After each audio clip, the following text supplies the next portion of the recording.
আমার ভাইয়ের হেডের উজুরি আতড়ি সব বার করে লাইছে গাড়িয়ে। আমার ভাই আইব, আমি কত খুশি। আমি সবাই জানাই রাখছি আমার ভাই এই 3 তারিখে। আমার এর মন চটপট করে। আমি কই আমার ভাই আসে না কেন, খবর ভাই না।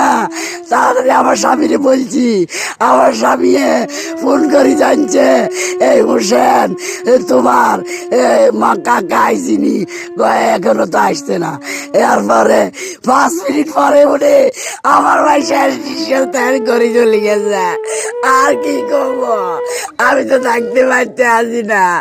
আমার হার্টের রিং, আমার ডায়াবেটিস, আমার চোখ 2টা অন্ধ, আমি অত বানা। আমার ভাই নিয়ে আমার সাহায্য করতো, কামাইতো। আমার হাত পা শীতালে পাইতে যা সমস্যা, আমার ভাই আমার লাগে কিরিমি ডিব্বা আনিও। তখন আমার ভাই বলছে সবাই আগে তোমার মার্কেট হয়েছে, আমার ভাই এই কথা বলছে। ওর সব ফেকিট হয়ে গেছে। এখন রাতকে আমার ভাই ফেকিট হয়েছে। রাত আমার ভাইরে বরামের ভিতরে ঢুকাইছে। আমার ভাই যাই গো, ও মা গো, ও আল্লাহ গো। বন্ধুরা সবাইকে আসসালামু আলাইকুম। আশা করছি সকলেই অনেক অনেক ভালো আছেন। বন্ধুরা, আমি এখন আছি একটা অভাগা প্রবাসী পরিবারে। এই প্রবাসী পরিবারটার এমন একটা দুর্দিন, যে দুর্দিনের চিত্র এভাবে আপনাদের সামনে তুলে ধরতে হবে, এমন হৃদয় বিদারক ঘটনা আপনাদের সামনে সাক্ষী হিসাবে তুলে ধরতে হবে, আমরা হয়তোবা একজন প্রবাসী হিসাবে কখনো কল্পনাও করিনি। গতকাল রাতে এই প্রবাসী পরিবারটার যে কর্ণধার প্রবাসী শহীদুল ভাই সৌদি আরবের মাটিতে রোড অ্যাক্সিডেন্ট করে মারা যায়। জানলে অবাক হবেন, 26 বছর ধরে এই মানুষটা প্রবাস জীবন কাটাচ্ছেন। তার মধ্যে লাস্ট 9 বছর আগে উনি ওনার ঘরে এসে নিজ পরিবারের সাথে অল্প কিছুদিন সময় কাটিয়ে আবারও প্রবাসে চলে যান। 8 তারিখ দেশে আসবেন। 9 বছর পর পরিবারের জন্য কেনাকাটা শেষ। পরিবারকে বলা শেষ যে তোমরা অপেক্ষা করো, আর মাত্র 2-3 দিন বাকি আছে। আমি শুধু টিকিটটা কাটি, ওই টিকিট দিয়ে বিমানে করে তোমাদের কাছে সুন্দর কসকু সাবান, স্বর্ণের গহনা যতটুকু পারি নিয়ে আসবো। 9 বছর পর দেশে আসবে। ওই মানুষটার মনের ভিতরের আকুতিটা কেমন ছিল, কতটা হাহাকার ছিল এই পরিবারে, এই চিত্রটা একবার কল্পনা করতে পারেন? ওই প্রবাসীটা টিকিট কিনতে গিয়েছিল, টিকিট বুকিং দেওয়া শেষ, সবকিছু শেষ, টাকা দিবে, টিকিটটা নিবে, 8 তারিখ ফ্লাইট হবে। কে জানতো ওই মানুষটার নিথর দেহ বাংলাদেশে আসবে 8 তারিখ? কে জানতো এই মানুষটা যে লাগেজ ভর্তি করে রেখেছে নিজের নায়নাতকুরের জন্য, নিজের পরিবারের জন্য, এগুলো লাশের কফিনের সাথে আসবে? কে জানতো? আজকে সেই প্রবাসী শহীদুল ভাই টিকিট আনতে গিয়ে ফেরার পথে রোড অ্যাক্সিডেন্ট করে মারা যায়। ওনার কোনো ভুল ছিল না রে ভাই। সৌদি আরবের বড় বড় শেখেরা এত স্পিডে গাড়ি চালায়, ওই গাড়িটা ওনার মাথার উপর দিয়ে চালিয়ে দিয়েছে। এই পরিবারটাকে করে গেছে নিঃস্ব, ওই পরিবারটাকে শেষ করে দিয়ে গেছে। এখন এই পরিবারটার কি হবে? দিন দুনিয়া সবকিছুই শেষ হয়ে গেছে এই পরিবারটার।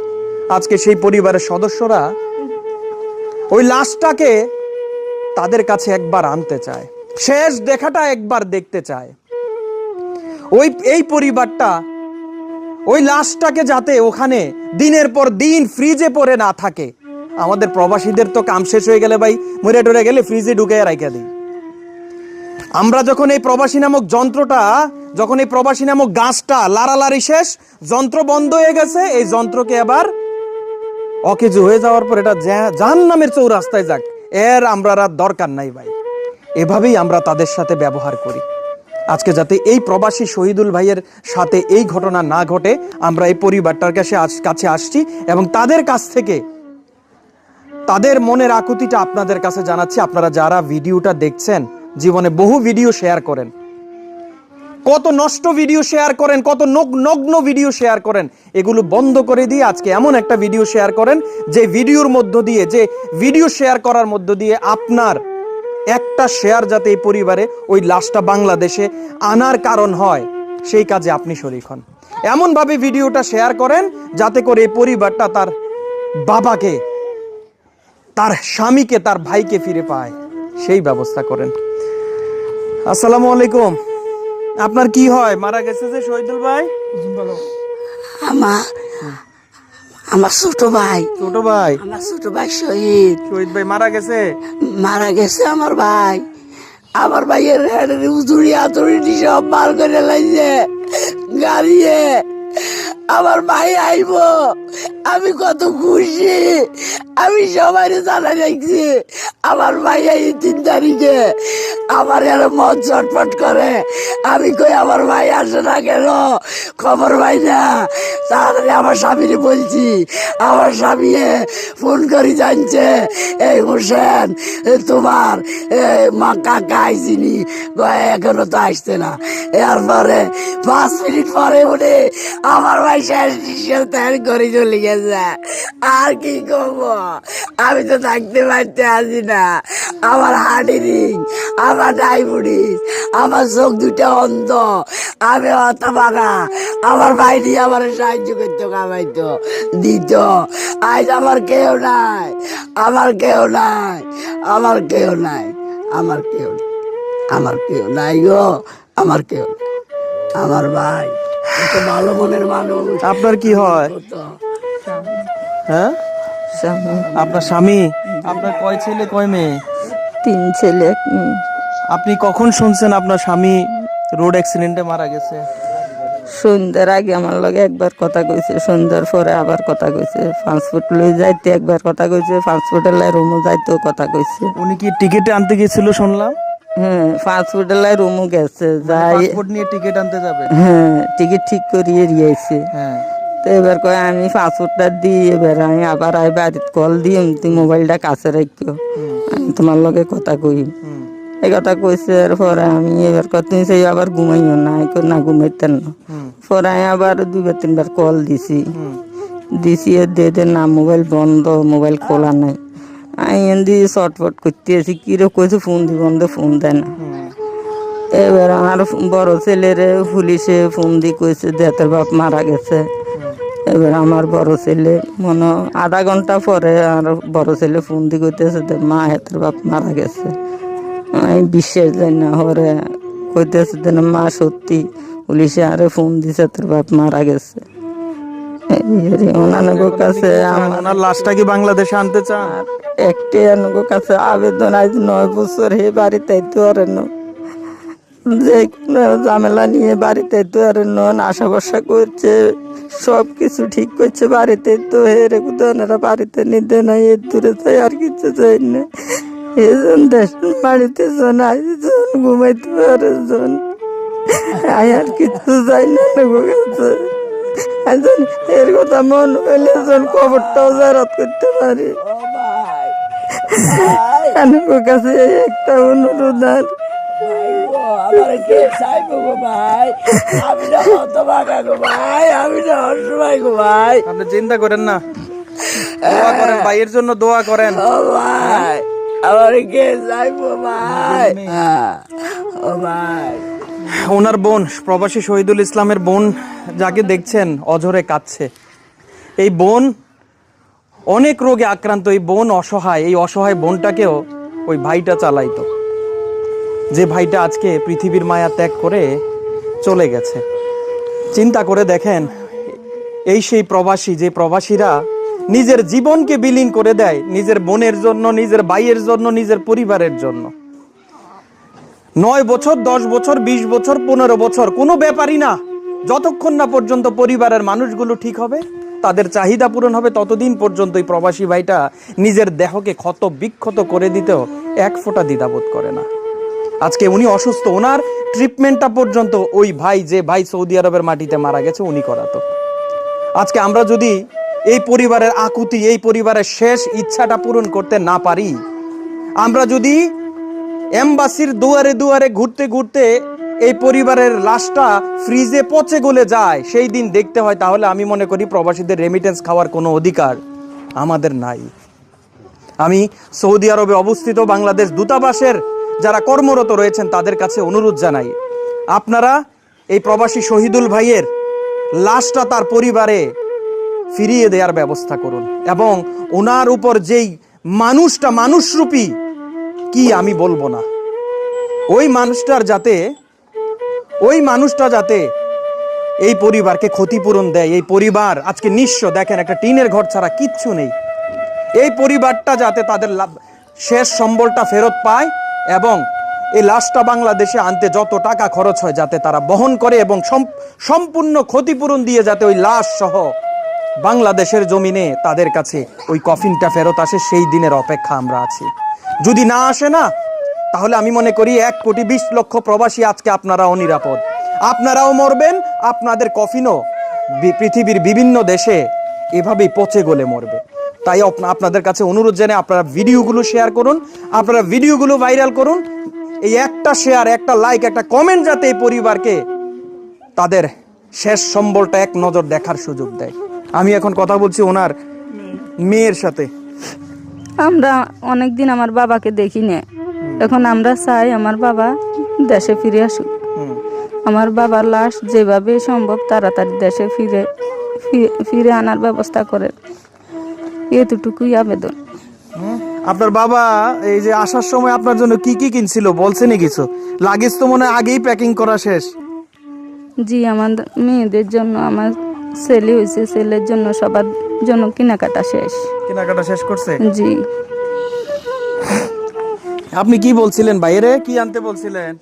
আমি বলছি আমার হাত পাও শীতাইলে পাইতে যা সমস্যা হয়, আমার ভাই আমার লাগে কিরিমিটি বানিও। তখন আমার ভাই বলছে সবাই আগে তোমার মার্কেটে যে আমার ভাই এই কথা বলছে। ওর সব ফেকিট হয়ে গেছে, এখন রাতকে আমার ভাই ফেকিট হয়েছে, রাত আমার ভাইয়ের গরমের ভিতরে ঢুকাইছে। আমার ভাই যাই গো, ও মা গো, ও আল্লাহ গো। জায়গার নাম হলো ইশারা সাল্লাল। তো আই হাসপাতাল লই আইছি, টাকা আমার লগে আছে, সব লগে আছে। এর কাছে আইছে টিকিট লইব, 8-10-2 মিনিট ভিতরে ঢুকলে হ্যাঁ ঢুকি যেতে পারে। আইল্যান্ডটা দুইটা বললি ব্যাংছে, গাড়িটা দুইটা বললি ব্যাংছে, দুইটা আইল্যান্ড হারিছে ওয়ালের লগে যাই মারছে। এটা কি গাড়িটা কি ইয়া হয়েছিল আপনার, এই ব্রেক ফেল করছিল? ব্রেক ফেল না, কোনো কিছু নাই। গাড়িটা মনে হয়তো মোবাইল টিপছে, সৌদিরুলায় হেতন অ্যারেস্টে আছে, ঠিক আছে নি? আচ্ছা, আমরা পাসপোর্ট ছাড়া লাশ কি বাংলাদেশে আনতে পারবো কিনা? তাইলে ইয়া লাগবো আর কি। অন পাসপোর্ট ছাড়া তো আমরা গেছি, মাত্র আইছি কইছি মুরুর গেছি, আর পাসপোর্ট লাগবো। এখন পাসপোর্ট এবারটা জ্যাকেটে আসিল মনে হয়, অন জ্যাকেটও পাই না, পাসপোর্টও পাই না, মোবাইলও পাই না, অন মুরুর গেছি এতারা আমরা পাই না, আমরা লগে পাই না। তাইলে যারা উদ্ধার করছে ওনাকে, যারা উদ্ধার করছে, এই উদ্ধার করার ওই জায়গাতে আমি, আপনারা যারা ভিডিওটা দেখছেন, আপনাদের কাছে অনুরোধ জানাই, শুধু আজকের এই ভিডিওটা না, আজকে আপনারা নিশ্চয়ই শুনতেছেন যে প্রবাসী শহীদুল ভাই ওখানে যখন অ্যাক্সিডেন্ট করছে, যে লোকেশনটা কোথায়? ইশারা সাল্লাল। এটা কোন এরিয়াতে? নাজরানে ইশারা সাল্লাল। ওখানে যে গতকালকে যে অ্যাক্সিডেন্টটা হয়েছিল, প্রবাসী ভাইটা যে মারা গেছে, ওনার পাসপোর্টটা পাওয়া যাচ্ছে না। ওনার গায়ে যে জ্যাকেটটা ছিল, ওই জ্যাকেটে মোবাইল, পাসপোর্ট, আরো কি কি টাকা পয়সা ছিল। ভাইয়া ছুটি তো যাইতে আছে, কি আছে না আছে যদি কেউ পাইয়া থাকে বা আপনারা যদি এটা সন্ধান পান, নাইলে লাশটা বাংলাদেশে আনা যাবে না। এই যে ওনার পরিবারের সদস্যরা, দেখা যায়নি ক্লিয়ার, ওনার পরিবারের সদস্যরা, ওনার সাথে আমি কথা বলছি, পাসপোর্টটা, জ্যাকেটটা উনি যে জায়গাতে মারা যায় ওই জায়গাতেই কে বা কাহারা খুলে নিয়ে যায়, পুলিশ পায় নাই বলছে না? না, পুলিশেরা আমরা মরে গেলাম, মরে গেছে, আর যে পুলিশেরা উদ্ধার করছে, পুলিশেরা ফোন করছে, পুলিশেরা কইতাছে যে আমরা পাই না। ওরে আল্লাহ, এখন তো লাশ আনতে অনেক সমস্যা হয়ে যাবে যদি পাসপোর্ট না পান। এখন আমার কাছে ফটোকপি আছে, আমরা পাসপোর্ট বানাইতে পারি এমনি। হ্যাঁ, ফটোকপি থাকলে এমবাসির কাছে যান, এমবাসি থেকে সময় লাগবে আর কি একটু। এই পাসপোর্ট তো ওখানে তৈরি হবে না, বাংলাদেশে তৈরি হয়ে আবার যাবে। তবে আমি যতটুকু জানি যে পাসপোর্ট লাগবে না, আপনারা ইয়ে করেন, এই পাসপোর্ট ছাড়াও আপনারা কি জানি একটা পেপার দিয়ে আমার এখন ডিরেক্ট মনে পড়ছে না। হ্যাঁ, ট্রাভেল পাস দিয়ে লাশ পাঠানো যাবে। ডাবল বাস দিয়ে পাঠাইলে এর যে মামলা হয়েছে, মামলা তো হয়েছে, এটা তো আমার ভাইয়ের তো কোনো দোষ নাই। এটা ইকামা আছে না, ইকামা আছে তো, ইকামা থাকলে তারপর পাসপোর্টের ফটোকপি থাকলে ওটা দিয়ে আপনারা আবার আকামার ফটোকপি আছে, মেন আকামা আর হাসপাতাল তারপরে লগে আছিল, অলরেডি পাওয়া যাইতে আছে না ফটোকপি হাসপাতাল আছে। আপনারা তাহলে পুলিশে ইয়া করেন, আপনারা এটার ইয়া জানান নাকি অন্য কোনো কাহিনী হইতেছে ভাই, নাকি লাশটা পুলিশের ভিতরে যে গোষ্ঠীটা মারছে, গোষ্ঠীটা হলো মনে করেন তো বড় গোষ্ঠী, কথা বুঝছেন নি? এটা মনে হয় তারাই কাহিনী করতেছে মনে হয়, ওর থেকে পাসপোর্ট আকামা মনে হয় সরাই ফেলছে আর কি, যাতে এটা মানে সামনের দিকে মামলাগুলো যাতে না ইয়া করতে না পারে। তারা ভাইছে, তারা ভাইও মনে অস্বীকার করতে আছে, কারণ এটি আমরা জ্যাকেটের মাঝে আছি, আমরা লগে আছি। আমি অনুরোধ জানাই, আমাদের বাংলাদেশ দূতাবাসকে অনুরোধ জানাই, আপনারা অনতিবিলম্বে এই ঘটনাটা তদন্ত করুন। এই লাশটার বডিতে যে আকামা পাসপোর্ট ছিল সেগুলো পর্যন্ত নিয়ে গেছে। আমি এম্বাসিতে যোগাযোগ করতেছি, এখন আমি বাসায় গিয়া এম্বাসি এবং হিউম্যান রাইটসে যোগাযোগ কইরা ওখান দিয়ে আমি মামলা করাইতেছি মালয়েশিয়ার থেকে। আমার হিউম্যান রাইটসে আকাশ ভাই আছেন, MBA আকাশ ভাইয়ের সাথে যোগাযোগ করে আমি দরকার হয় ওখান থেকে আমি ওই সৌদি আরবের ইয়েতে মামলা করাবো। আপনারা এটা তদন্ত নেন, ভালো করে তদন্ত নেন, কারণ ইকামা পাসপোর্ট ছাড়া তো কিচ্ছু হবে না, ওনাকে তো অবৈধ প্রমাণ করে দিবে, তখন তো আপনার যে ক্ষতিপূরণ পাওয়ার কথা এগুলো যাবে, লাশও আনতে পারবে না। আকামার ফটোকপি আছে, কোম্পানির লগে আমরা কোম্পানির সকালে লোক গেছে, আমরা গেছি মনে করেন মুরুরে গেছি, পাসপোর্ট লই আইও, তারপরে তোমাকে কথা দিব, ঠিক আছে নি? অন গেছে কপিলের কাছে, যে শরীকের চাকরি করে বলো দিয়ে শরীকের, এই শরীকের গেছে, এখন শুনেন, এখন না ফটোকপি দিয়ে এটা তো ক্লিক করলে বের হয়ে যাবে উনি কি বৈধ না অবৈধ। এখন বলবেন যে অ্যাক্সিডেন্টের সময় এগুলো সব ইয়ে হয়ে গেছে, এগুলো পাওয়া যাইতেছে না, এগুলো তো আপনারা উদ্ধার এরপরে টিকিট ওকে আছে, টিকিট গুলো দিবেন। ঠিক আছে, আপনারা যেভাবে হোক এই ওনার যারা ওই এলাকাতে আছেন, যে ঠিকানাটা আমি বললাম, আপনারা দয়া করে, আপনারা যদি কাছাকাছি কেউ থাকেন যে এই বিষয়গুলো খুব ভালো বোঝেন, এম্বাসির সাথে আপনাদের যোগাযোগ আছে, তাইলে আপনারা দ্রুত সহযোগিতার হাত বাড়িয়ে দেন, ওই পরিবারটার কাছে যাতে ওই লাশটা আমরা ফেরত আনতে পারি সেই ব্যবস্থা করে দেন। এবং যতটুকু জানতে পারছি মানে ওনার পাসপোর্ট, ইকামা বা জ্যাকেটের ভিতরে যা যা ছিল সবকিছুই এখন উধাও করে দিছে, কারণ অ্যাক্সিডেন্টের সময় জ্যাকেট গায়ে থাকলে জ্যাকেট কোথায় যাবে নিশ্চয়ই। আর আমরা জানি দেশের বাইরে যখন অ্যাক্সিডেন্ট হয় সাধারণ পাবলিক ওই লাশটা ধরেও দেখে না, তাইলে পুলিশ এসে এটাকে ধরছে, এখন তারাই এখন এগুলোকে আবার নিয়ে তানাই বানাই করতেছে। দয়া করে এই ঘটনার সুস্থ তদন্ত করুন। জি বলেন।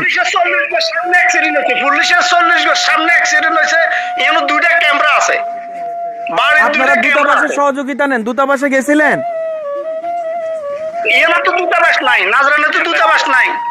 তাইলে আপনারা যোগাযোগ করছেন নি? আপনারা সৌদি রিয়াদে যে দূতাবাস আছে এটাতে যোগাযোগ করছেন?